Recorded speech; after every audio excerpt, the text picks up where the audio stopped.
Então, gente, a gente estava aqui na nossa sala de espera conversando com os convidados. E aí, agora, então, a gente vai começar a nossa live de hoje, né? Que é o terceiro encontro que a gente faz. Hoje nós temos 2 convidados que vão fazer as falas principais e temos 2 convidados de honra aqui, que é o Caleb também do Pagode Chinês, que vai ouvir aqui com a gente participar. E ele já tem um fã-clube aqui, né? Em Belo Horizonte, o Pagode tem um fã-clube aqui nos nossos grupos de estudo, a moçada adora, então é uma honra tê-los aqui. E cadê a Laura, o Rediola, que é uma pesquisadora que faria a fala com o Márcio Pottmann, o professor Márcio Pottmann, na semana passada, mas vai fazer a fala no dia 8 de dezembro, numa aula extra que a gente vai ter. Então, a gente tem esses 2 convidados. E daqui a pouquinho o Marcelo vai apresentar os nossos 2 convidados que vão fazer as falas de hoje, tá? Então, para iniciar, né, eu quero agradecer a presença desses convidados, dizer que é muito importante para a gente, que é da área da arquitetura e do urbanismo, discutir os temas que são referentes à produção do espaço, à produção territorial, às disputas territoriais, ao desenvolvimento, né, e o planejamento urbano e regional, a partir de perspectivas variadas, né? Então, a gente teve uma primeira aula de abertura desse webinário com o Thiago Schultz, que é um arquiteto da Universidade Federal da Bahia, que agora está em Portugal fazendo um doutorado, mas que disse que ele realizou, né, uma pesquisa de mestrado na Universidade Federal da Bahia sobre o urbanismo chinês, sobre arquitetura na China, o devir urbano chinês, né, Marcelo? E foi muito boa. Então, a gente teve a aula do Pottmann semana passada, e no semestre passado a gente teve a primeira versão do webinário com vários convidados. Então, a gente está repetindo um pouco o modelo que a gente já utilizou, que é fazer uma live que a gente possa envolver alunos de graduação com pós-graduação e, ao mesmo tempo, depois fazer os vídeos, editar, deixar público e, junto com referências que os autores encaminham ou que eu e o professor Marcelo selecionamos, e depois a gente pretende fazer um volume 2, aí, um e-book volume 2 desse webinário de hoje. Bom, só para não repetir, mas a gente também tem um apoio aqui do Instituto Confúcio. O Leandro Diniz fez a fala de abertura com a gente no dia da palestra do Thiago Schultz. Na semana passada, o professor Márcio Pottmann então, fez uma fala muito importante, né? Que eu acho que foi um apanhado mais geral sobre as questões econômicas e geopolíticas. Então, ele quase que foi uma base para as outras discussões que a gente vai ter aqui ao longo deste webinário. Hoje, então, a gente tem o Alisson Moreira e Maria Rosa. Semana que vem, a gente tem o professor Marcelo Maia e a equipe de geopolítica do nosso grupo de pesquisa do CNPq recém-inaugurado, Geopolítica e Planejamento Territorial. Na outra semana, no dia 10 de novembro, a gente vai ter a fala do professor Elias Jabbour e do Javier Vadel também, sobre as questões geopolíticas envolvendo a economia do projetamento, desenvolvimento de grandes projetos, infraestruturas, investimentos da China no Brasil e na América Latina. E, para encerrar, a gente vai ter a presença aqui, né, do ministro conselheiro da Embaixada da República Popular da China, Ku Yuhui, para tratar dos temas mais gerais também, muito importantes, eu acho, para esse momento que a gente está vivendo, que é sobre a cooperação Sul-Sul, as condições para o multilateralismo, a lógica do win-win, né, a ideia do mundo de um futuro compartilhado, os BRICS, a nova Rota da Seda e outros temas que envolvem Brasil, China e produção territorial. Então, é isso. Eu acho que agora o Marcelo faz a apresentação dos nossos 2 convidados de hoje e vamos aos trabalhos. Isso aí. Bem, primeiro, boa noite, bem-vindo todos aqui. E queria agradecer, né, o Wallace e a Maria Rosa por ter aceitado esse convite de estar aqui com a gente hoje, né? E a gente começou a conversar, né, na hora que eu recebi os dois aqui, e eu e a Natasha, a gente estava falando que o Wallace e a Maria Rosa fizeram parte de uma das maiores referências nossas de iniciação à China, né? O Wallace no Conexão Xangai, né, com uma equipe também de referência para a gente, né? E a Maria Rosa no Pagode Chinês. Maria Rosa está aqui com o Caleb Guerra também, está aqui assistindo aqui. O Caleb Guerra, inclusive, que foi, né, quem fez o contato aqui, a ponte, né, com a Maria Rosa. E eles, né, junto com mais quem? Tem o Igor, né, o Igor Patrick, e tem mais um, O Leopoldo, o que Leopoldo. ajuda a gente, depois entrou. Isso. E, então, os quatro, né, produzem e fazem, né, o pagode. Acho que muitos de vocês conhecem, já ouviram, né? E essa foi uma referência assim muito muito importante para a gente ano passado, né? A gente comentava muito, via toda semana, né? A Natasha falava, ah, Conexão Xangai, eu mandava na hora lá no grupo, a gente entrava, o pagode, já mandava, olha esse aqui, ouve isso aqui. Então, isso foi muito bom. Depois veio o Observa China também, que a gente também começou a acompanhar, né? Mas, enfim, a gente está muito feliz, né, de ter essas duas referências, né, que foram importantes para a gente ano passado. E hoje a gente tem uma discussão, né, que eu acho que o Wallace, né, traz, né, nessa questão do desenvolvimento, né, da economia, né, principalmente dessa, né, como bioeconomics, né, que é uma referência de um livro que o Wallace até mandou para a gente, né, então a gente vai ouvir um pouco É o mais disso. Bideconomics, né? Bioeconomics. Uhum. E Maria Rosa, né, sempre lá no pagode, quem já ouviu, né, ela sempre dava uns comentários, fazia uns toques a respeito da tecnologia, né? E hoje é um dia que a gente está aqui para conversar, né, também, né, com foco nessa questão tecnológica, né? E uma apresentação aqui, né, mais formal tanto do Wallace quanto da Maria Rosa, né? Eu coloquei aqui no nosso programa, né, da disciplina, mas né, eu vou ler aqui rapidamente, né? Só para a gente situar aqui, né, e ter uma apresentação mais formal, né? O Wallace Moreira é doutor em desenvolvimento econômico pelo Instituto de Economia da Universidade Estadual de Campinas, mestre em desenvolvimento econômico pelo Instituto de Economia da Universidade Estadual de Campinas e possui graduação em Ciências Econômicas pela Universidade Federal da Bahia. Foi consultor do Banco Internacional de Desenvolvimento, foi pesquisador visitante do Korea Institute for International Economic Policy, pesquisador convidado do Hussein Institute for Strategic Studies, atualmente professor adjunto em regime de dedicação exclusiva da Faculdade de Economia da Universidade Federal da Bahia e pesquisador visitante do Instituto de Pesquisa Econômica Aplicada, IPEA. Tem experiência na área de economia internacional, economia industrial, com ênfase em estudos sobre o setor externo, desenvolvimento industrial brasileiro e da Coreia do Sul. A Maria Rosa Azevedo, ela morou em Taiwan e tem experiência em empresas de tecnologia, como o Expedia Group e o fundo Venture Capital Global Way. Então, migrou para o mercado de fintechs, com passagem pela Stone Pagamentos e atualmente trabalha no projeto Lift Learning do Banco Central como pesquisador. Além disso, é Head de Crescimento da Startup de Inteligência Artificial Horus. Produz e apresenta um podcast sobre a China, o pagode chinês. Né? Então, a gente queria dar as boas-vindas, né? E eu acho que nessa dinâmica nossa aqui, a gente, né, vai começar com o Wallace, né, fazendo uma apresentação, e a gente vai seguindo aí com as contribuições da Maria Rosa, que vai fazer comentários, e também tem um tempo aí para fazer uma fala livre aí. Depois a gente, né, pode ter um tempo aí de conversa, né, Natasha? Isso, Um bate-papo, né? Tá isso. bom? Então, fique à vontade aí. Wallace, está com você aí a fala.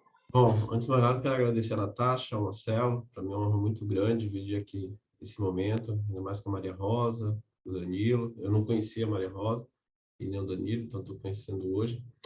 Tá bom o áudio para vocês? Está de boa? Tranquilo? A Natasha, quando me fez o convite, ela sugeriu que eu falasse um pouco de uma temática que eu abordei recentemente em uma audiência da Câmara dos Deputados, que eu fui convidado para discutir sobre o caso do fechamento do CEITEC. Para aqueles que não sabem, o CEITEC é um centro de estudos tecnológicos, produtor de semicondutores. É a única empresa de semicondutores na América Latina. É uma estatal brasileira, né?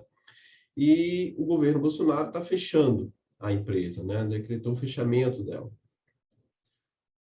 E como eu venho realizando pesquisas sobre o setor de semicondutores, né, eu escrevi um capítulo do livro do By the Economics, né, que foi organizado pelo Nelson Barbosa, ex-ministro da presidenta Dilma, e o professor André Roncalha. Eu escrevi um capítulo sobre o setor de semicondutores, e agora eu acabei de terminar um trabalho sobre o setor de semicondutores na China, né, que é para a CEPAL. Eu sou consultor da CEPAL, né, faço consultoria para a CEPAL, algumas pesquisas, e uma das que eles pediram para eu fazer foi uma análise sobre o setor de semicondutores na China, né? Se a China vai superar ou não essa guerra tecnológica com os Estados Unidos, né? Diante das sanções. Não sei se vocês acompanharam, os Estados Unidos impuseram sanções a todos os países no mundo de não vender semicondutores para a China, ou seja, se isso perdurar, né, você tem um risco muito grande da China ser prejudicada. E aí fica uma interrogação, né? Se a China ela tem estoque suficiente e em quanto tempo ela suporta essas sanções, que é uma incógnita. Ninguém pode. Eu já vi pessoas, alguns jornais, como o Caixin, né, o Asian Times, afirmando que a China tem estoque para durar 7, 8, 9 anos. É uma interrogação, né? É uma interrogação. Mas é um ponto importante. Eu vou expor aqui algumas coisas e aí... se ficar muito técnico o que eu vou falar, vocês podem interferir, tá? Que economista tem um péssimo mal de... Eu acho que eu preciso da autorização de vocês para... Ou não? Não? Vocês estão vendo? Você está como co-anfitrião. Tá. Opa, pronto. Vocês estão vendo aí, né, o slide? Então, eu vou falar porque eu acho muito importante a temática, porque ela envolve, inclusive, a questão da arquitetura, do urbanismo, do transporte. Envolve tudo hoje, né? Porque, veja, qualquer um que estiver acompanhando a grande imprensa nacional e internacional vão verificar que um dos grandes problemas para a gente superar a crise da Covid agora, para além da questão da vacinação, é a questão da falta de insumos na economia mundial. O mundo está passando por uma crise de escassez de insumos. Tanto é que isso está impactando o nível de preço. Por exemplo, vocês devem ter visto, né, várias reportagens mostrando que a indústria automotiva no Brasil está parando, porque não tem chips, não tem semicondutores, né, não tem para atender a demanda da indústria automotiva, que usa muito chip. Por exemplo, tem muitos carros hoje que usam chip no pneu. Para além da questão de todo o sistema elétrico do carro, né, usa também no pneu.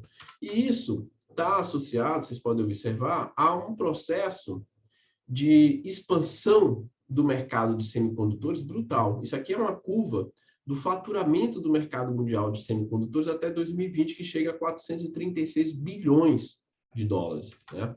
E veja, o que está acontecendo no mundo diante desse processo de escassez? É que o mundo está investindo. Então, se você pegar a Coreia do Sul, que é um país que eu tenho mais conhecimento, que eu conheço, que eu pesquiso, né, que foi objeto de minha tese de doutorado, que é objeto de pesquisa, você tem empresas, grandes players internacionais, como a Sky Hynix, a Samsung, que são as principais da Coreia, que produz chips, né, que está investindo... Veja, a gente está falando de uma magnitude de investimento só de uma empresa como a Sky Hynix de 106 bilhões.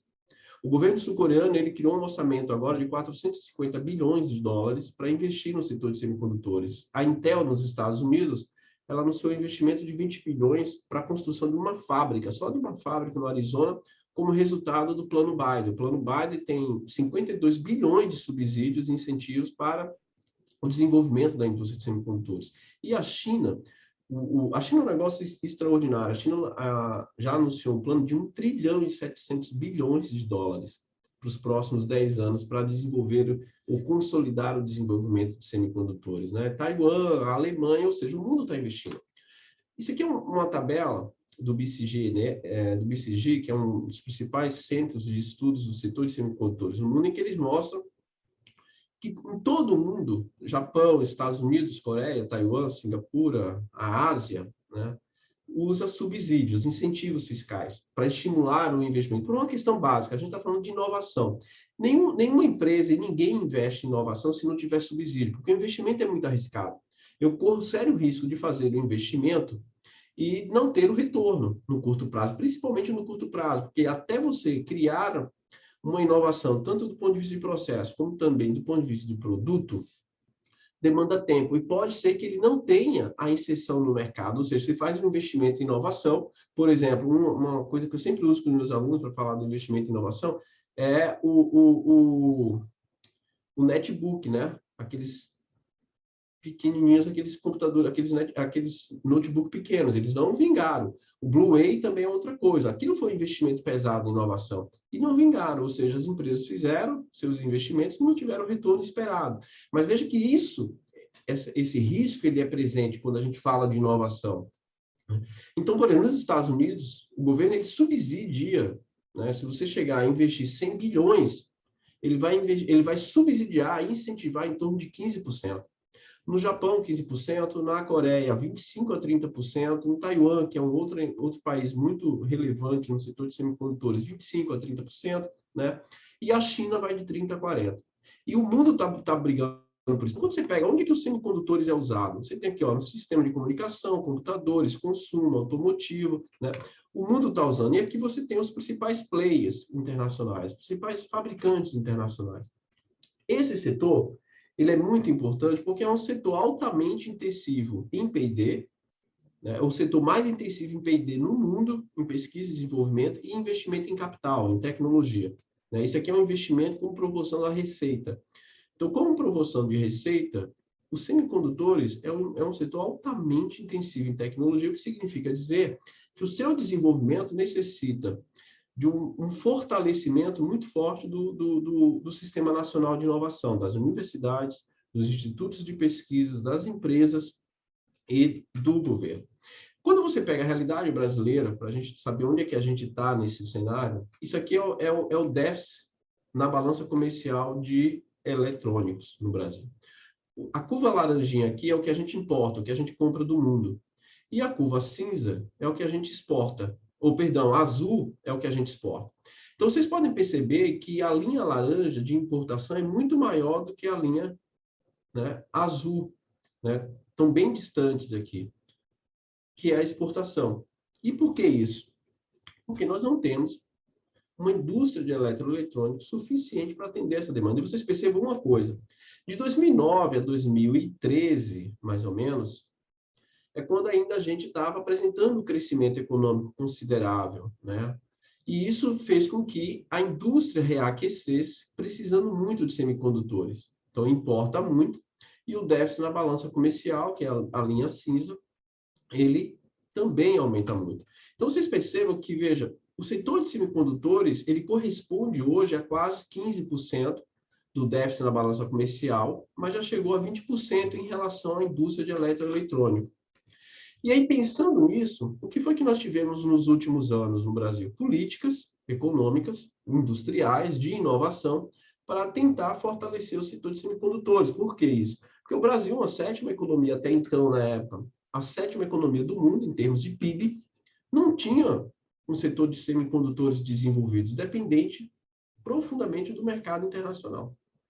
Então, ainda no governo Lula, a gente teve a Política Industrial Tecnológica Comércio Exterior, tivemos o PDP, que é a Política de Desenvolvimento Produtivo, e já no governo da Dilma, a gente teve o plano chamado Brasil Maior. E nisso vai surgir vários estudos mostrando, olha, se o Brasil de fato quiser ser um país soberano, desenvolvido, ele precisa fortalecer a sua indústria de eletroeletrônicos, e para fortalecer a indústria de eletroeletrônicos, você precisa ter setor de semicondutores. Ou seja, você precisa pensar num processo de fortalecimento da sua cadeia produtiva. Para isso, você precisa de projeto de desenvolvimento.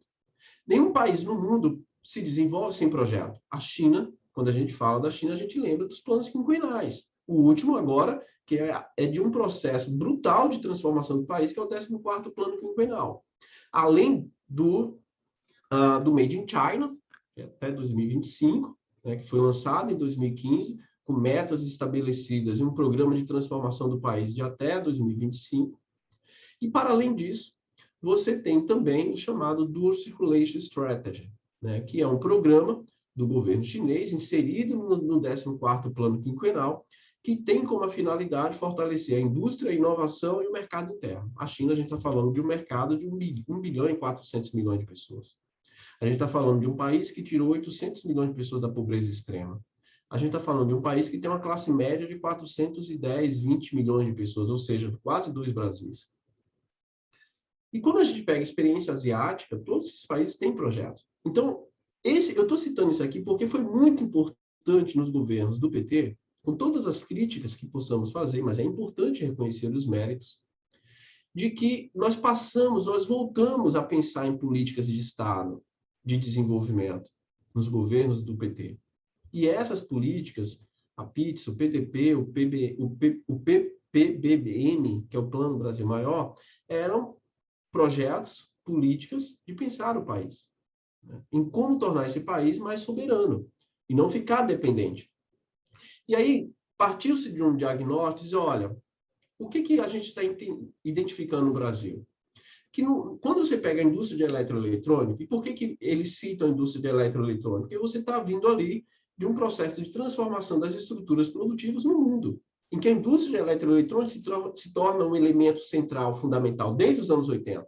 A microeletrônica é chamada terceira revolução industrial, e agora a quarta revolução industrial, a robótica, a internet das coisas, né? 6G, 5G, por aí vai. Então, o que se diz? Olha, esse complexo, em qualquer país desenvolvido, tem desenvolvido o setor de eletroeletrônica. Por quê? Porque ele é um vetor de atração de outros setores associados do ecossistema do desenvolvimento. E também é um setor que é responsável por geração de emprego, de faturamento, né, de agregação de valor na cadeia de semicondutores. E aí o Brasil vai fazer vários estudos, inclusive financiado pelo BNDES, em articulação com consultorias internacionais.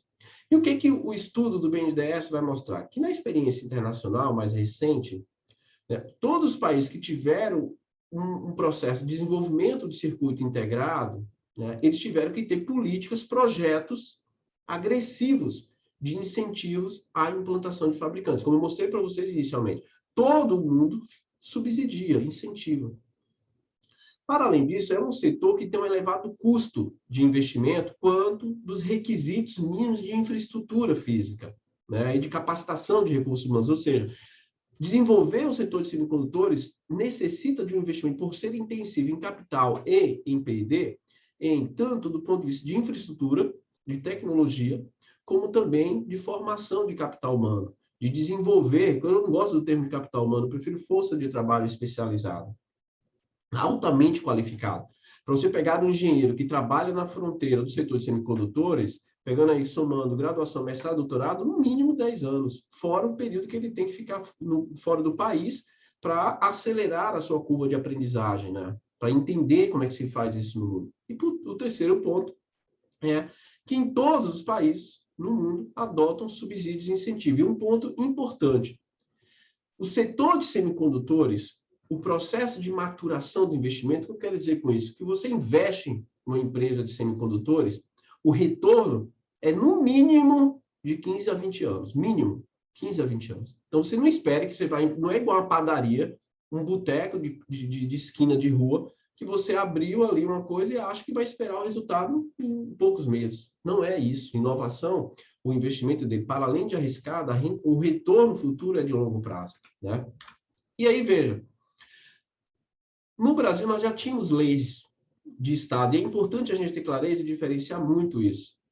Lei, a gente tem política de governo e política de Estado. Política de governo, o governo passa, ela acaba. Política de Estado, não, ela tem garantia constitucional. E por ter garantia constitucional, ela, independentemente do governo, está ali. Agora, você pode ter tentativa de destruição, como está acontecendo agora. Então, a lei de informática é uma lei de estimular o desenvolvimento da indústria de eletroeletrônico no Brasil. né? E veja, com base na lei de informática, o Brasil teve êxito, né, em formar um dos maiores e mais diversificados parques fabris de eletrônica no mundo. Qual que é o problema?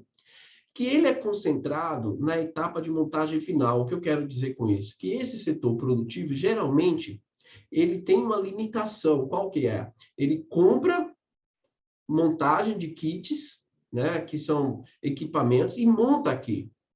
Ou seja, a parte mais importante, né, que agrega valor, que gera, né, desenvolvimento tecnológico, propriedade intelectual, não é feita no Brasil. E aí, para adensar essa cadeia produtiva, fortalecer essa cadeia produtiva, o Brasil, o governo Lula ainda, em 2007, criou o PADIS, que é um programa de apoio, né, ao setor de semicondutores. Então, veja que aqui é o último resultado que a gente trabalha, né? Eu estou fazendo uma consultoria para o Ministério da Ciência, enquanto alguém, o Pontes, não descobrir que sou eu que estou trabalhando nessa parte, ainda trabalho, porque quando ele descobrir, ele manda cortar meu vínculo, entendeu? Dizem que as coisas andam aqui no país, que você não pode ser mais crítico do governo, que você é perseguido, mas, por enquanto, ainda continuo trabalhando para eles, fazendo essa consultoria.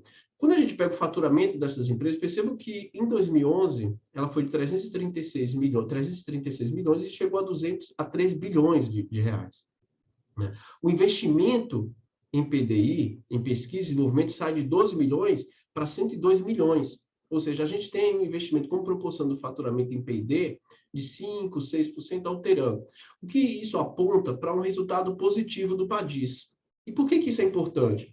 Porque o PADIS, essa lei de incentivo ao setor de semicondutores no Brasil, para tornar o país mais soberano e fortalecer sua cadeia produtiva nacional enquanto país, enquanto nação, ele foi criado justamente no período que estava criando o CEITEC, essa empresa de semicondutores, né, que foi criado em 2008. E veja o que é interessante o CEITEC. O CEITEC, ele nasce dentro da universidade, com uma proposta dentro da universidade, por isso que é importante a gente reconhecer o papel da universidade. A universidade tem que ser um centro de pesquisa que gera conhecimento do intelectual para a crítica, mas também para a aplicabilidade no mercado, que é um dos grandes, eu acho, talvez, empecilhos que a gente tem para o nosso desenvolvimento, né?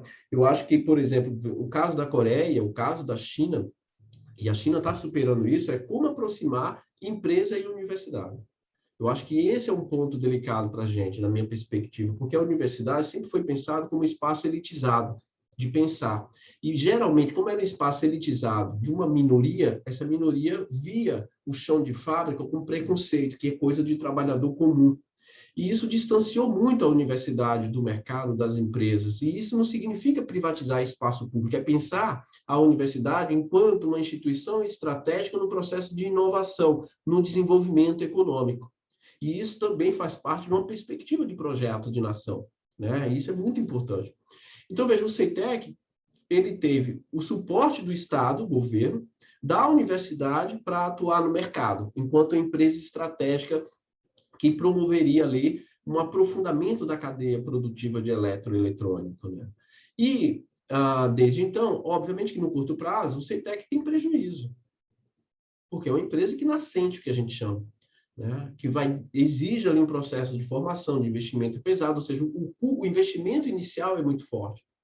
E mesmo assim, se a gente comparar com o mundo, se a gente voltar um pouco aqui para a tabela, veja que a gente está falando aqui de milhões e bilhões de reais, se botar em dólar, isso não chega em nada. Ou seja, o investimento ainda no Brasil, ele é muito baixo no setor de semicondutores. E, além de ser baixo, o Bolsonaro agora, junto com o Paulo Guedes, fecharam o CEITEC.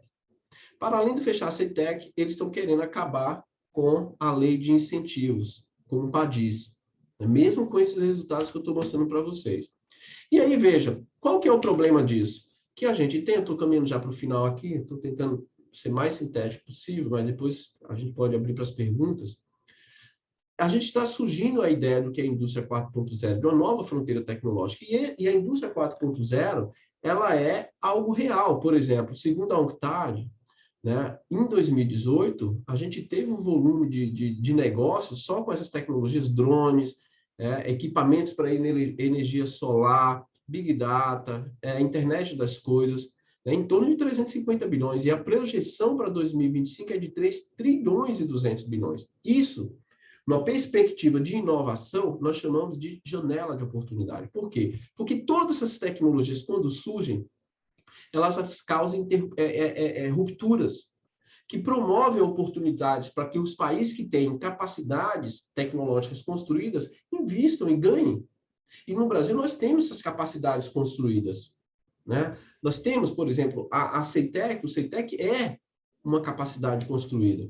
E veja, o fechamento do CEITEC e não ter política industrial é um crime, inclusive contra a Constituição, porque no artigo 19 da Constituição Federal, isso fica muito explícito, a função do Estado em promover o desenvolvimento industrial do país. Eu vou ler, para a gente ter clareza. Ela vai dizer assim, olha, o mercado interno integra o patrimônio nacional e será incentivado de modo a viabilizar o desenvolvimento cultural e socioeconômico, o bem-estar da população e a autonomia tecnológica do país nos termos da lei federal.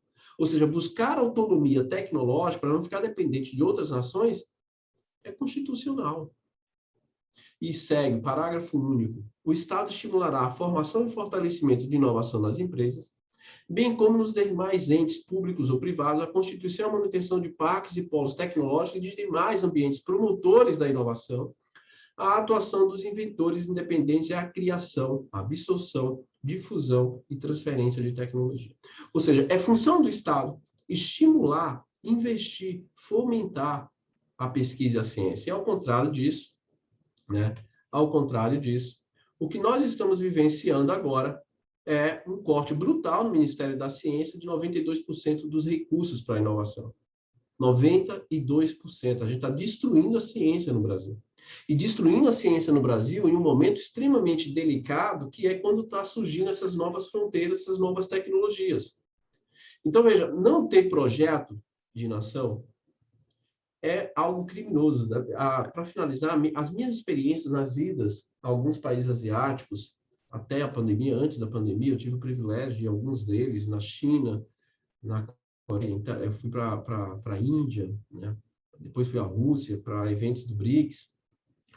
E o que é interessante? Porque esses países têm como norte projeto. Então, quando a gente dialogava fora da questão formal, nas mesas, em bate-papo, e aí eu falava assim, olha, no Brasil a gente não tem projeto de nação, de soberania. Eles ficavam sem entender, mas como assim? Que um país da magnitude do Brasil não tem projeto? Eu falei, não temos. Lamentavelmente, é um país que não tem mais projeto, abdicou de ser grande nação. E hoje, né, está numa condição de um aprofundamento da condição periférica muito grande, e que é um risco. A crise da Covid, eu escrevi um artigo sobre isso, Natasha, eu esqueci de indicá-lo, tem um artigo chamado Comércio Mundial Pós-Covid. Foi publicado numa revista, depois eu esqueci o nome da revista, mas foi publicado numa revista, esse paper, em janeiro, fevereiro, em que eu faço um mapeamento mostrando como que as políticas de soberania nacional na Covid está se tornando muito estratégica e coloca em evidência a necessidade de se pensar projeto, nação. Né? O primeiro-ministro japonês, a fala dele em fevereiro foi genial, fevereiro do ano passado, né? Porque como eles sofreram com o impacto da Covid logo no início ali, né, a Ásia, quando perguntado, ele fala assim, olha, qual a principal lição que vocês estão tirando da pandemia? Ele fala assim, olha, que a gente não pode depender de ninguém, em particular da China. É porque muitas empresas japonesas, na ideia de fragmentar sua produção, que a gente chama de cadeias globais de valor, foi para a China. Não só japonesas, a coreana também, vários. E, na pandemia, eles tiveram que importar. E é óbvio que qualquer país que tem sua cadeia produtiva, primeiro protege os seus, meu velho. Não tem essa coisa. Primeiro são os seus, depois vem o resto. Não tem essa. E a China fez isso. Então, o Japão, o primeiro-ministro fala assim, a gente não pode ficar dependente de importação chinesa. A gente tem que trazer as nossas empresas para a China. Para finalizar de verdade agora, o Biden, tanto o Biden como o Trump, nas campanhas, com todas as divergências entre eles, mas tinha um lema que norteava os dois, era levar as empresas norte-americanas de volta para o mercado norte-americano. First America. Primeiro América. Primeiro, você gera autonomia, soberania e gera emprego internamente, ao invés de ficar gerando emprego em outros países. E os Estados Unidos passam por uma crise brutal, como nós. Como nós. Então, finalizo aqui. Espero que eu tenha, né, saído um pouco do economês. Eu tento, mas às vezes a gente tem um vício do economista e não consegue. E fico aberto aí para ouvir. Eu quero ouvir agora a Maria Rosa, o Danilo, e aprender também, e depois dialogar com vocês. Obrigado, pessoal. Não, o que eu ia falar é bacana demais, Wallace, mas o que eu ia falar é que quem ouve o pagode sabe que eu sou comentarista / alívio cômico. Então, eu sou a pessoa provavelmente menos acadêmica que está aqui, então que vai conseguir trazer menos dados e menos tudo disso. E é mais, até, eu nunca parei. O setor de semicondutores é um setor que eu me interesso como um todo, porque eu trabalho no setor de pagamentos hoje, né? Então, a gente não está vendo só problema com carros, a gente não vai ter cartão de crédito já por conta dessa questão de semicondutores. Então, é um problema que pode ser muito mais grave do que a gente está imaginando. Então, se a gente está sofrendo com inflação agora e a gente não tem ideia do que isso vai causar para a economia do Brasil como um todo, isso pode também afetar muito, principalmente numa economia tão industrializada quanto a que a gente está agora. Mas até de estressar um pouco mais a situação no sentido de eu também entendo a complexidade, tento entender a complexidade que é e até te perguntando também, olha, se estou mais devolvendo pergunta. A gente tem a TSMC, né, que é a Taiwan Semiconductor Manufacturing, esqueci a última, que produz cerca de 40% dos semicondutores do mundo, né? Então tem uma relevância gigantesca. Falam que ela é a maior empresa silenciosa do mundo. A TSMC é a nona empresa em termos de valuation no mundo. Então, é a nona maior empresa do mundo. E ninguém nunca ouviu falar dessa empresa até, basicamente, ontem, quando a gente começou a ter crise de semicondutores. E a gente também tem essa crise por alguns motivos. E Taiwan, por exemplo, teve a maior seca da história recente deles há pouco tempo atrás. Os chips, eles são feitos de silício, né? Então, o silício ele é tirado da areia. E para fazer esse processo de transformar areia em silício, são necessárias grandes quantidades de água. E aí houve também, e até me corrija se eu estiver errado, Wallace, também uma indústria gigantesca que fica no Texas, houve um terremoto muito grande, queimou uma no Japão, então parece que foi sabe quando acontece uma série de desastres que vão acontecendo para fazer com que a gente chegue nesse lugar que a gente está? Ok, estamos com a crise de semicondutores agora, mas eu também entendo que, como você falou, o processo ele é extremamente demorado. Então, eu estava, e até recomendo bastante, tem um podcast que o nome é Acquired, e eles têm um podcast que fala da TSMC, ele é super interessante para você entender um pouco dos processos que se passam para você criar esses micro nanochips que tem esse nível altíssimo de complexidade. Então, imagina que para um chip de fronteira de tecnologia, como o que a TSMC faz, e que também vai empurrando o resto todo, são cerca de 800 microprocessos ultra complexos, onde nenhum deles pode ser errado. Então, isso só para dar um panoramazinho do grau de complexidade que é necessário para se fazer,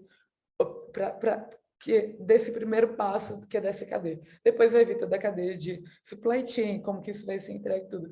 Então, até perguntando assim, a gente precisa também de uma educação que ela seja tecnológica, né? A gente precisa a gente precisa de engenheiros, a gente precisa de físicos, a gente precisa também disso que eu sinto, e assim, olhando para a China e tendo morado em Taiwan e tudo, o que eu vejo que também houve, principalmente depois de Revolução Cultural, depois de tudo isso, houve um foco muito grande em formar muitas dessas profissões que depois vieram a ser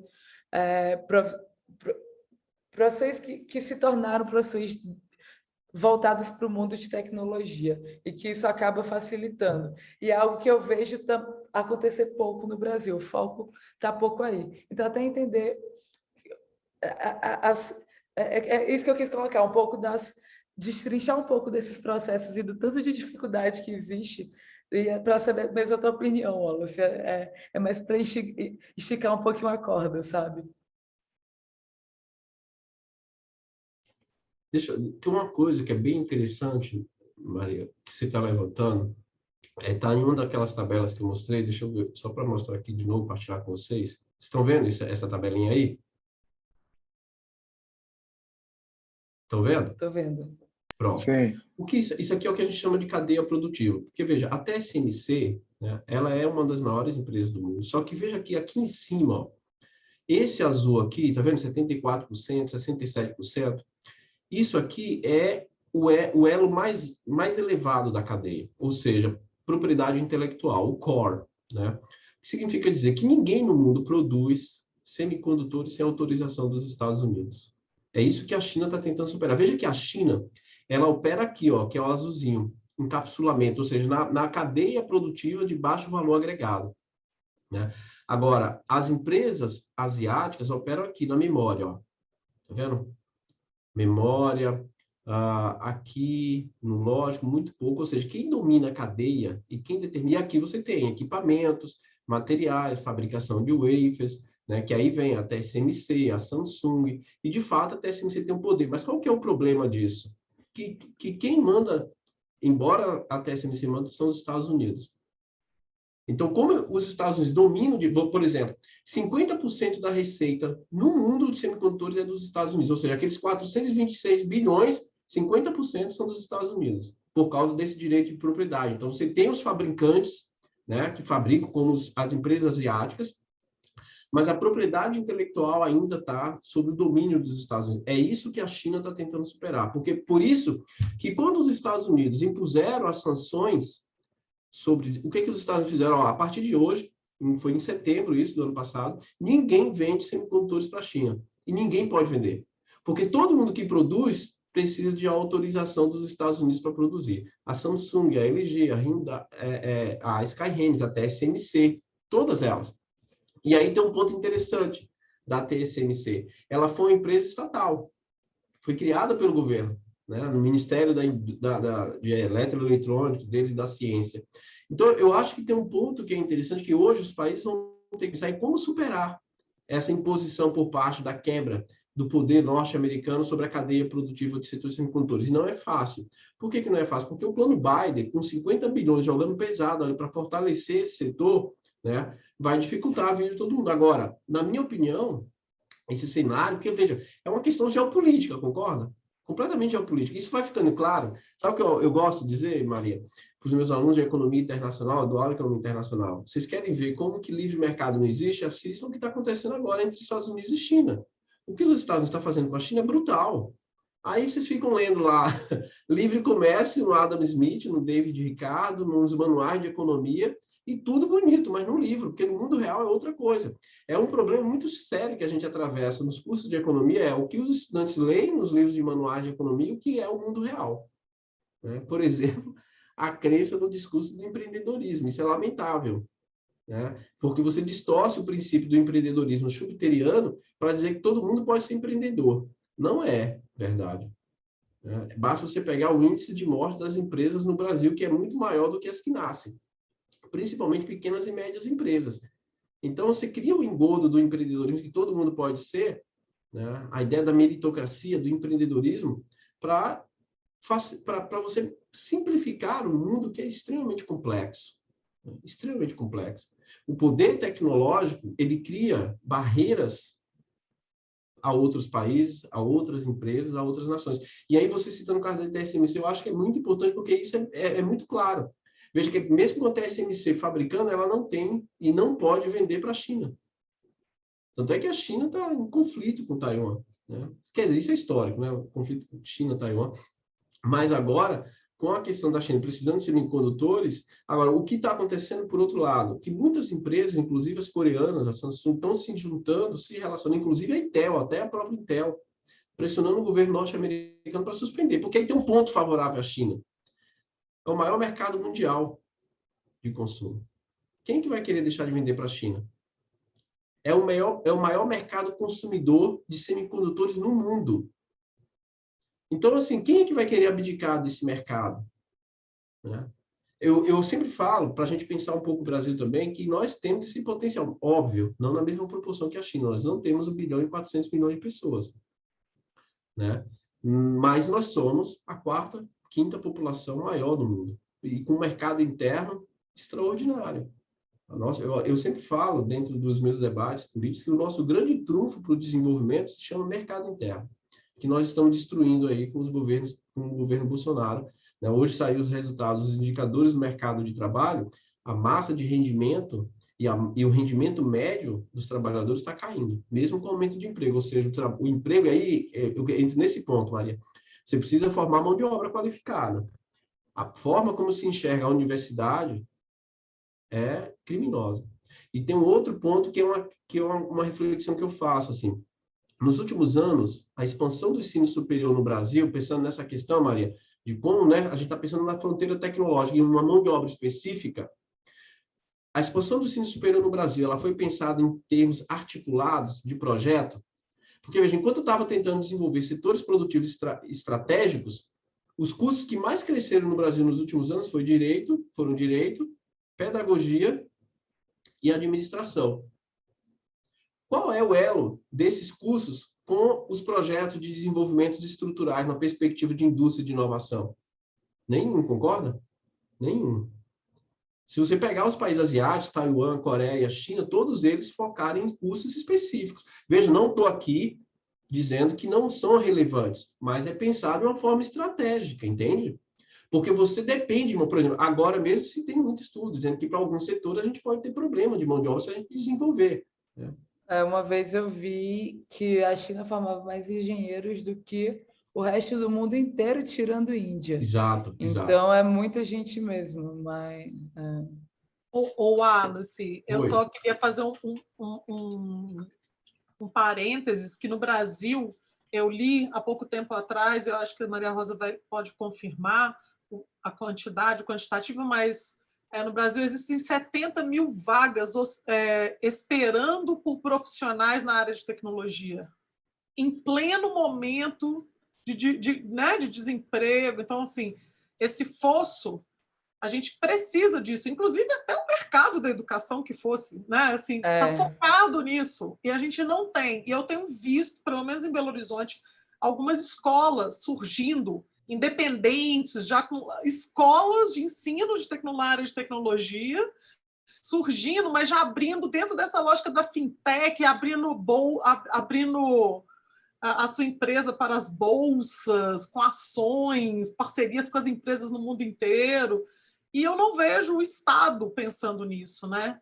Nem o Estado e muito menos partidos de esquerda pensando nisso numa perspectiva de abrir essas vagas profissionais, por exemplo, para a própria juventude periférica, e pensando nisso como uma condição de trabalho para os jovens da periferia. Não temos nada, ninguém discutindo isso, nem a esquerda, não está em programa de ninguém. Eu fico bem assustada com isso, sabe? Fala, Maria Rosa. Não, eu ia falar que eu acho que há vários pontos em relação a isso, inclusive a gente também tem que falar de China quando a gente está falando dessa questão de trabalhos em empresas de tecnologia. E eu, sendo uma pessoa que tenho muitos amigos que trabalharam em empresas de tecnologia na China, e assim, o 996 é uma realidade, né? Então, as pessoas realmente trabalham de 9 horas da manhã até 9 horas da noite, 6 vezes por semana. Muitas delas trabalham também aos domingos. Muitos desses desenvolvedores também dormem até no escritório para compensar todo esse tempo. A gente vê, inclusive,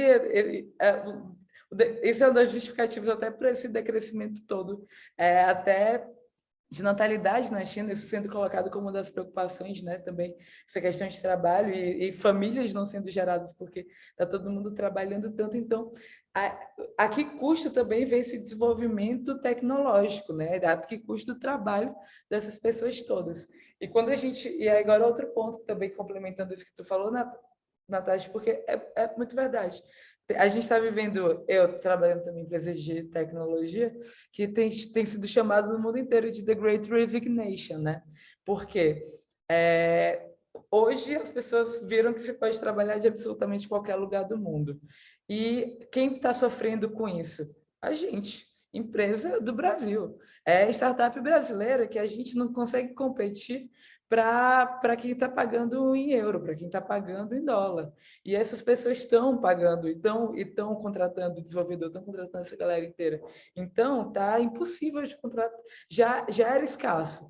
Agora que as pessoas que a pandemia acelerou muito mais essa digitalização que já ia acontecer, então a coisa foi para um caminho que tá beirando algo tem que ser feito, né? Tá bem difícil. Assim. Você tem noção da quantidade de colegas seus da área de tecnologia que estão trabalhando fora daqui ou que foram embora? Assim, você tem uma noção disso? Nossa, eu trabalho, eu trabalho com a parte de pagamentos de diversas empresas. Então, tenho muito contato com as partes de tecnologia de muitas empresas. E assim, todas, 100%. Inclusive, eu trabalho na Adyen hoje. Todas estão tendo problema. Tá aqui que eu sou head de crescimento da Horus, né? Mas o Wallace falou mal de empreendedores. Eu já fui empreendedora, vendi startup. E desculpa o Wallace. Eu não falei mal do empreendedor, não, tá? Eu falei mal do conceito da distribuição. Não, tô brincando. Foi para encher o saco. Mas a gente também completamente impossível assim de ir contratar desenvolvedor e a pessoa estava ganhando 70 mil reais por mês. Você fala, cara, como que eu vou pagar 70 mil reais por mês para uma pessoa que assim não era a pessoa mais sênior, mas a melhor desenvolvedora do Brasil? Não era uma pessoa numa fase normal de carreira, mas tá num nível muito surreal, também por conta de uma estrutura toda de capital financeiro, que aí, se a gente for entrar nessa, a gente vai nela para sempre, porque o mundo de venture capital, de capital de investimento de risco e de tudo isso também tomou proporções que o valor que essas empresas passaram a ter e o quão capitalizadas elas ficam. O caso do Nubank, por exemplo, que também é um dos motivos dessa falta toda, dessa escassez que há no mercado brasileiro que a gente está vivendo, também é o Nubank. Eles rasparam tudo, porque eles estão tão capitalizados que fica impossível. E agora abrindo o coração aqui, chorando pitanga, porque tá difícil. O Maria Rosa, tem uma coisa que eu estou muito impressionada nas últimas semanas, é esse debate também de uma momento de transição, de um período de experimentação na gamificação com o tal do metaverso, né? Facebook vai virar metaverso, vai mudar de nome e nós vamos entrar de vez na Matrix. Fala pra gente disso. Eu vou ter mais informações sobre isso já, porque, inclusive, o meu ex-sócio está indo para Dubai, para essa loucura que vai ser que está tendo esse Expo Dubai, blá, blá, blá. Então, a gente conversa daqui a um mês, porque quando ele vai estar lá. Mas o que você pensa disso? Porque, por exemplo, o Zuckerberg já anunciou que ele vai abrir quantas mil vagas de trabalho na Europa? Ele já abriu as vagas e as pessoas já está passando o rodo aí na galera também. Acho que são 60 mil vagas, 70 mil vagas para desenvolvedor de metaverso na Europa. Ele já lançou essa chamada. Assim. Não, é isso. Vai ser uma nova realidade, né? Imaginar que você programava para o mundo real e agora você vai programar para algum outro mundo que a gente não sabe como é que ele vai ser, como que a gente vai interagir com ele, mas a gente vai precisar construir nele também.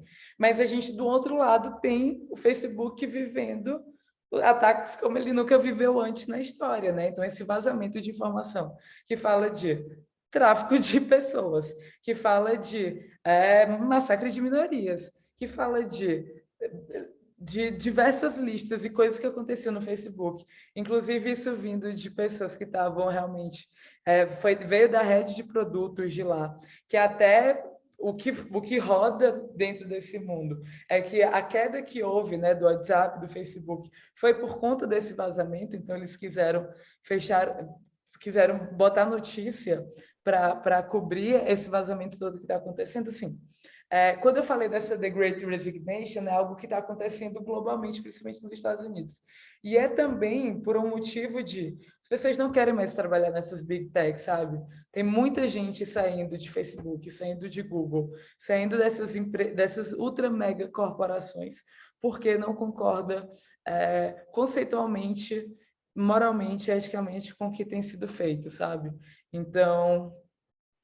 quando eu vejo também que isso tudo está acontecendo, eu conheço também pessoas que já pararam de trabalhar no Facebook. Eu não queria trabalhar no Facebook, dando um exemplo, com tudo que está sendo feito lá hoje. Então, trazendo coisas mais empíricas, né? Claro que eu não vou ser todo mundo e claro que haverá pessoas que vão concordar com tudo isso, mas Facebook não está com essa bola toda atualmente, então acho que o metaverso ele chega num timing muito bom para encobrir tudo que está acontecendo também, sabe? Entendi. Posso fazer só Agora, uma rapidinho, pergunta que Natasha? as pessoas estão fazendo... Pode.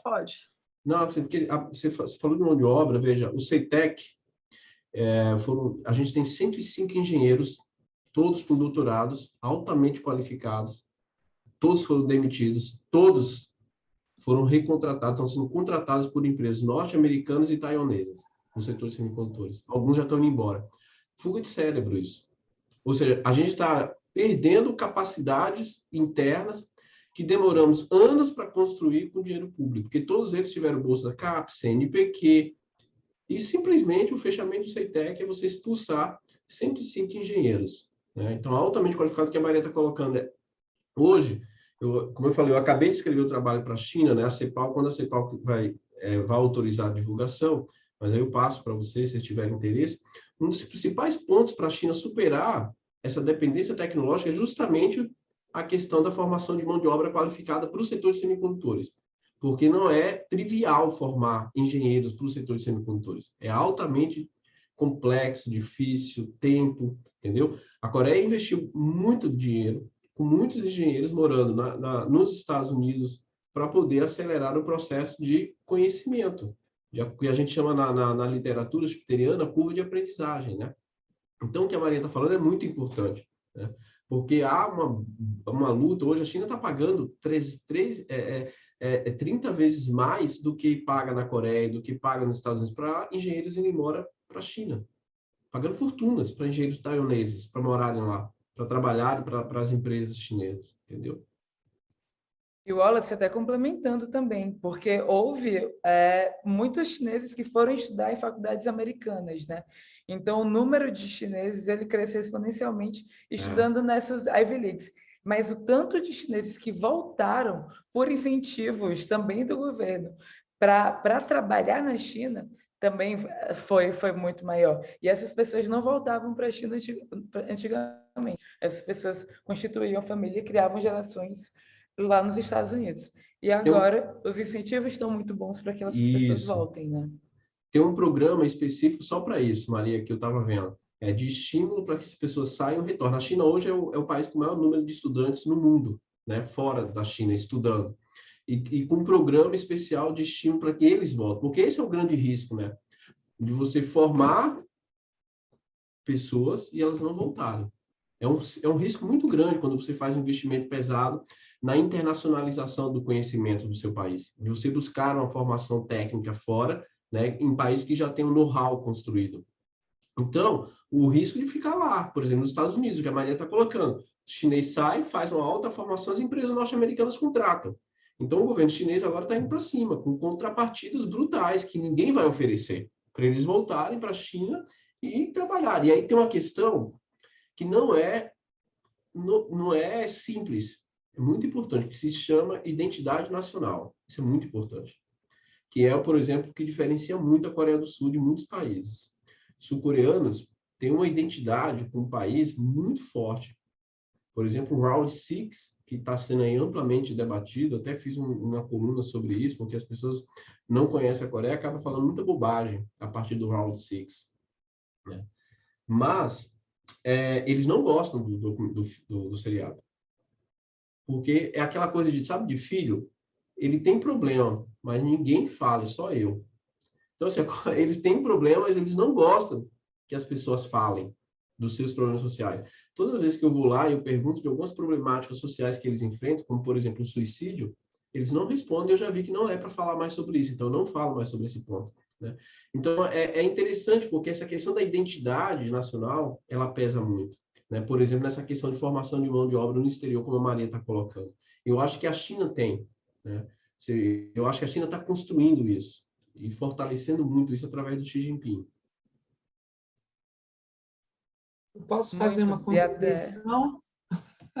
Super, Laura. E até só recomendar um filme que o nome é A Despedida, The Farewell, já que a Natasha falou que vocês fazem uma lista que é justamente sobre isso, sobre uma família dessa segunda geração que volta à China e se depara com esses conflitos de identidade. Muito bom.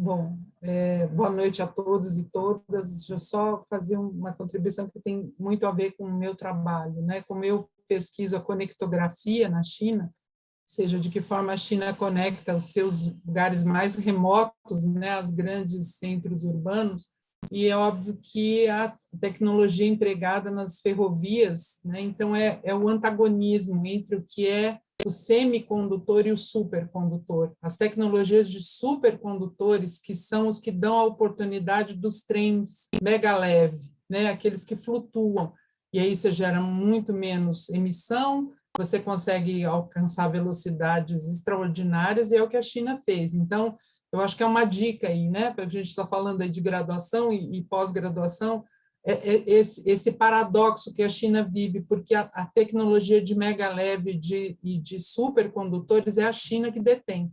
Só que tem um detalhe, né? Nas cadeias globais de valor das terras raras, a China precisa do mundo inteiro para alimentar essa produção de supercondutores. É a tabela periódica naquelas linhas, né? A tabela periódica hoje todo mundo tinha que ter colado em casa, porque a família das terras raras e onde a geopolítica das terras raras, né?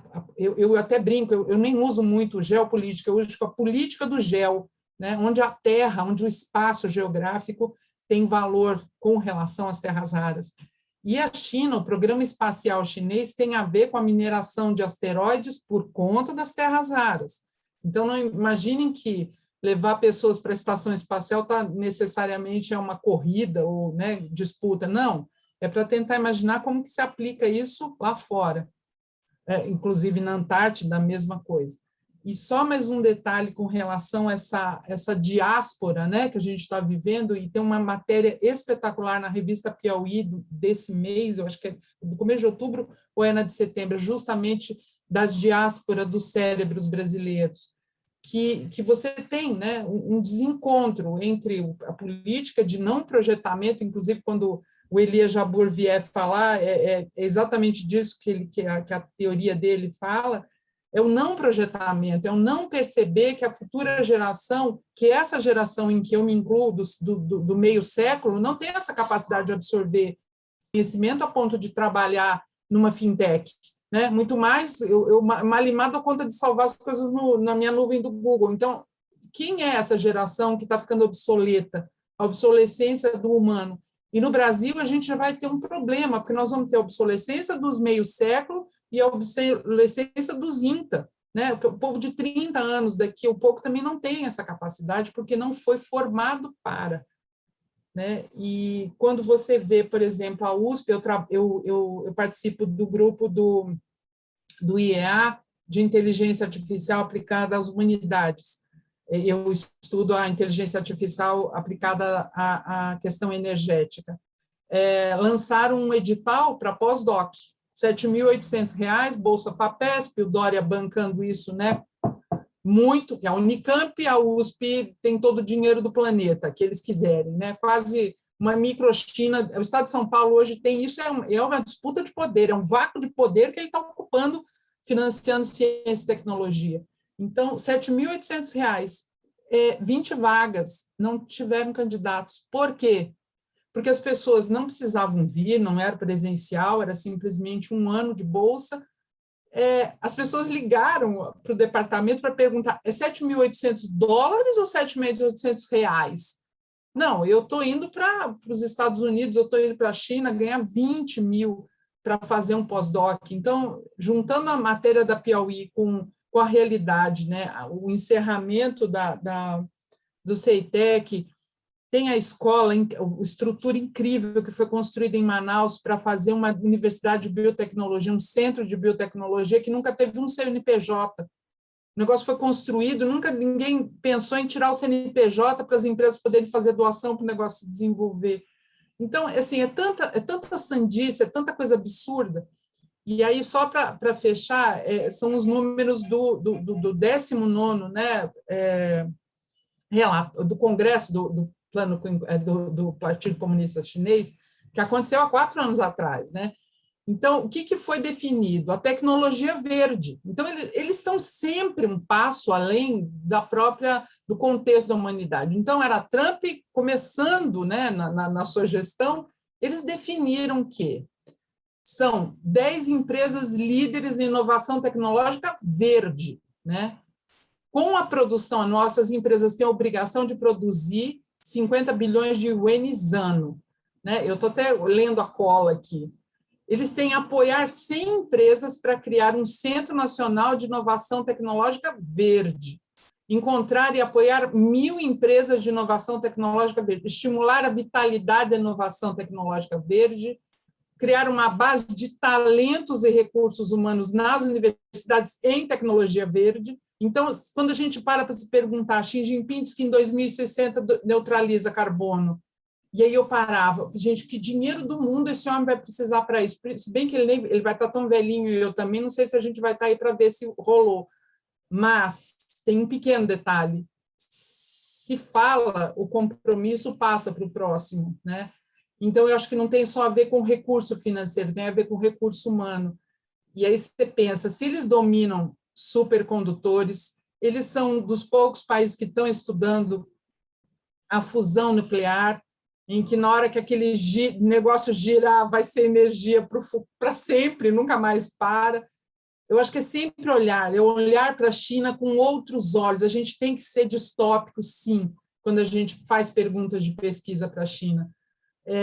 Nunca negue que não é possível, faça sempre as perguntas, com que dinheiro e com recursos humanos, né? Eu não estou defendendo o que é o nacionalismo chinês, o que é a forma de lidar, né? Essa eliminação de 100 milhões de pessoas da pobreza extrema, são 400 milhões de pessoas, mas da pobreza extrema só foram 100. Eles contaram esse número para nós. Eu nunca pude chegar e perguntar efetivamente para nenhum IBGE da China se foi mesmo, né? Então, de novo, as fontes ainda são parcas, as fontes ainda são... Então, merece que a gente mergulhe nesses números fantásticos da China, mas sempre olhando isso com certo critério, né? Então, diáspora do Brasil não é só para a China, é o que vocês falaram, é para o mundo inteiro. E eu sou mãe de diáspora, né? Meus filhos estão estudando inteligência artificial na Irlanda há 3 anos já. Eu já tenho uma neta irlandesa, fruto da inteligência artificial, e eles chegaram lá fritando frango para uma empresa chinesa. Então, né? É assim que se faz ciência nesse país chamado Brasil. Desculpa interromper, mas deu cola com tudo que eu estava mirabolante pensando aqui na minha cabeça. Gente, será que a gente já abre para quem quiser fazer perguntas da turma, gente? Tá? Temos aí 50 pessoas ao todo. Eu acho que vocês podem se inscrever, fazer pergunta. Alguém quer falar alguma coisa? Acho que vocês podem entrar, né, no debate. Uma coisa que eu estava ontem dando uma disciplina de arquitetura contemporânea, eu estava comentando com os alunos também ainda dando continuidade ao metaverso e esse outro mundo, quem é que vai fazer a arquitetura desse outro mundo? Os designers, a turma de TI? Porque nós da arquitetura não estamos pensando o espaço, esse outro espaço que vem aí, né? Então, assim, ele está todo... Não tem formação técnica para isso. Não tem informação, não tem professor, não tem nada. Tem design de jogos, Natasha. Design de jogos. Meu filho está lá na Irlanda. Ele começou arquitetura aqui no Brasil, foi para lá fazer design de jogos. Hoje ele é arquiteto. Ele recebeu um prêmio faz um mês do Ministério da Economia e da Finança da Irlanda, porque ele criou por realidade aumentada, um programa em que a pessoa compra apartamento, casa, escritório, senta lá na cadeira, põe é uma coisa tão fora para mim. Agora está vendendo, né? Você compra um tênis virtual e você não vai pôr no pé, mas você compra para o seu avatar. Isso é tênis da Nike, gente. É uma coisa muito louca. As pessoas estão comprando coisas, serviços, produtos virtuais, substituindo... Quer dizer, você vai estar em casa aí de moletom, né? Eu falei, acho que nunca venderam tanto moletom e pijama. Né? E usando um tênis da Nike virtual lá Não, na você compra para tirar foto, né? Você compra para tirar foto no Instagram. NFT, né? Então, essa discussão, eu acho que é uma discussão que, pelo menos o campo da arquitetura, seja essa discussão maior do desenvolvimento, do planejamento territorial, né, das modalidades todas aí de infraestrutura, os arquitetos não estão envolvidos, mas também esse outro lado aí, né, desse universo digital que vem aí. E assim, nós não vamos produzir esses espaços. Nenhum que vai estar na mão dos engenheiros e das grandes empresas internacionais, com certeza, e nem o outro que vai estar na mão também dos gamers. É isso aí. Mas, Natasha, só complementando rapidinho, os meninos já levantaram a mão, mas só complementando uma coisa. Uma das pessoas que trabalhava comigo na startup que eu tinha, ele é designer, e designer começou a ser desenvolvedor front-end, né? Então, é desenvolvedor que vai fazer todo o código de como aquela coisa vai parecer. E a grande brisa dele, o que ele mais pensava era em como transformar essa linguagem para os desenvolvedores, para os designers, porque o que eles fazem?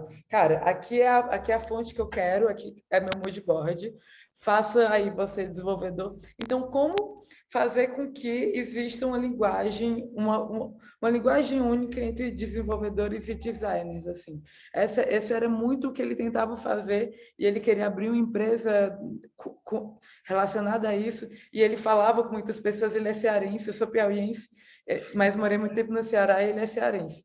Então, ele andava muito e até andando com jovens e de todos os lugares ali de Fortaleza, para trazer, para ensinar também como essa intersecção dessas linguagens dele. Então, eu acho que, assim, algumas coisas, elas às vezes partem de algumas pessoas que podem ter esses dois interesses de uma forma muito profunda, né?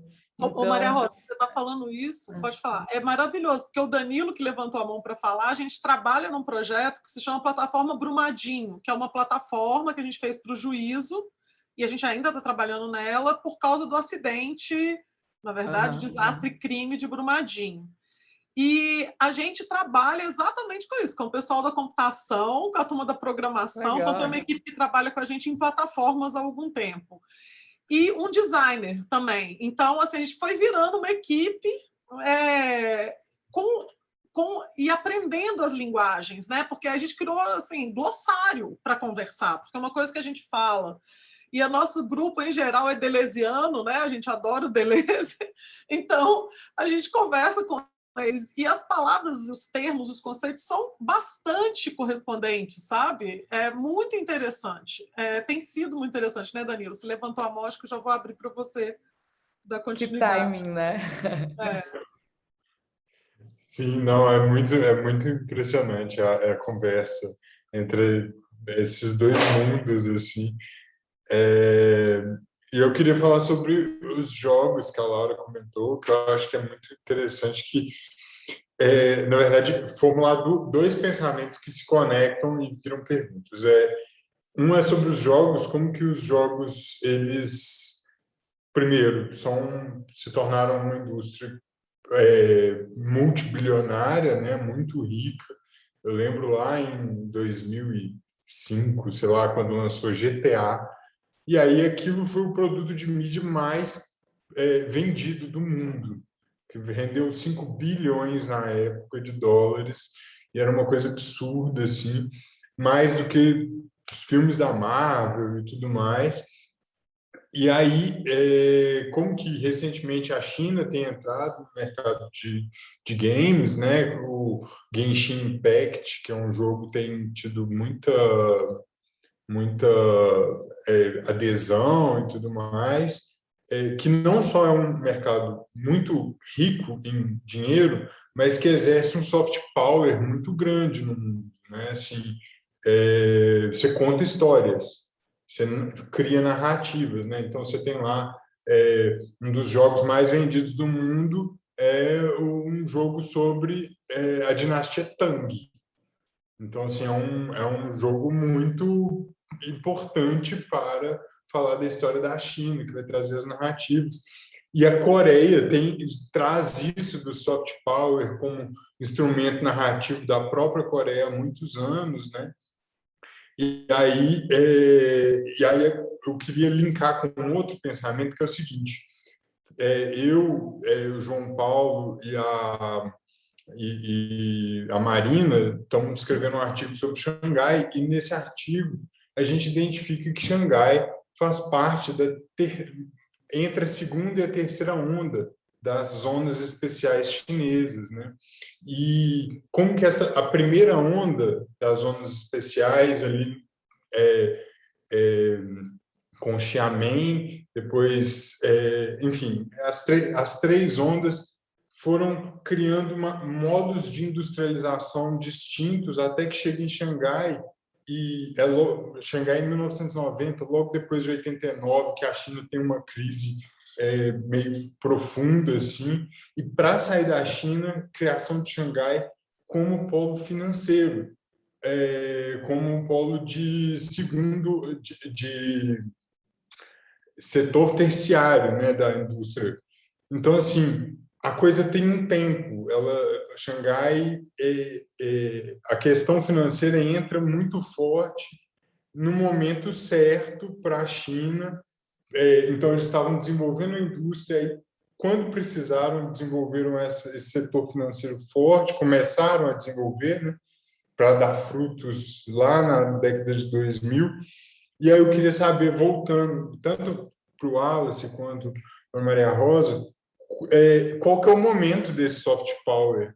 Quando que ele chega? Porque eu sinto que no Brasil a gente tem possibilidades, né? O futebol é um soft power brasileiro, mas assim, tá, obviamente agora parece que nada é hora de soft power, mas qual que é esse momento de entrar com isso e como que funciona o planejamento para chegar nesse ponto?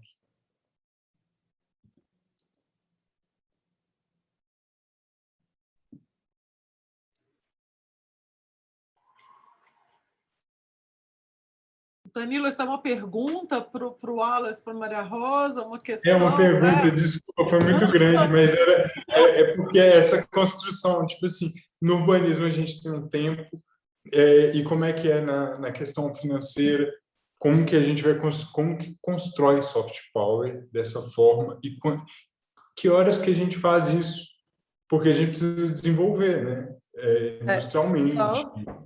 Até só pontuando algumas coisas, mas depois acho que a Laura deve ter muito a falar sobre isso, até sobre a indústria de jogos também.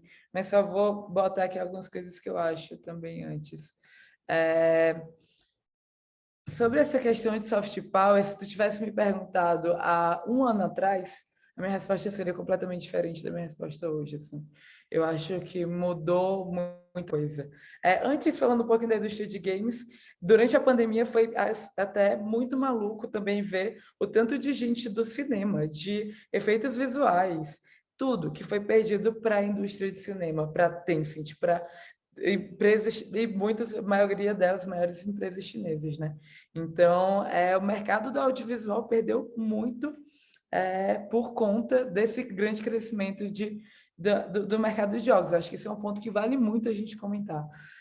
Mas essa questão do soft power, eu acho que a Laura aí, que é parceira do Paulo, esse é o grande tema do Paulo, né? Do Paulo Menechelli, lá da UNB. Paulo, que é um grande cara incrível aí do Observa, vale muito acompanhar o que ele fala. E a gente tem visto uma tentativa muito grande de até da indústria eu nem sei como começar a falar de soft power chinês, porque todo mundo, quando começa a falar, principalmente falando de Brasil, quer falar de Instituto Confúcio, né? Então, falar de como Instituto Confúcio é um jeito que a China fazia soft power aqui no Brasil. E, cara, na boa, sério, que alguém acha que vai funcionar para alguma coisa? E, assim, a Natasha, hoje, quando a gente estava conversando, falou que pagode era um jeito de soft power chinês. Na real, eu realmente concordo com isso. E não era a intenção. Mas a intenção toda do pagode foi, bicho, a gente tem que falar de China. E a gente não vai falar de China sendo hermético, a gente não vai falar de China sendo acadêmico. As pessoas não vão se interessar, porque Brasil, ninguém se interessa tanto, de uma forma constante, do dia a dia, por esse tipo de coisa. A gente só não se interessa. Então, se a gente quiser que as pessoas falem de China, a gente tem que também mostrar o que a gente tem em comum. A gente também tem que fazer isso de um jeito leve. A gente colocou a palavra pagode. Olha que engraçado. A gente fala pagode para uma coisa e na Disney tem pagode para outra. Então, tem muita coisa que dá para ser explorada. Tem muita coisa tão bacana na China que dá para a gente aprender tanto. As nossas culturas são tão diferentes em tantas coisas, mas tão complementares em outras. Então, dá para a gente aprender tanto, e dá para a China aprender tanto com o Brasil. E já aprende. Essa conexão, ela vem desde. Ela é colonial, né? Então, não é de hoje que a gente está falando dessa relação que existe entre o Brasil e a China. No entanto, a gente vê a China se fechando cada vez mais. E a gente vê uma China se fechando culturalmente cada vez mais.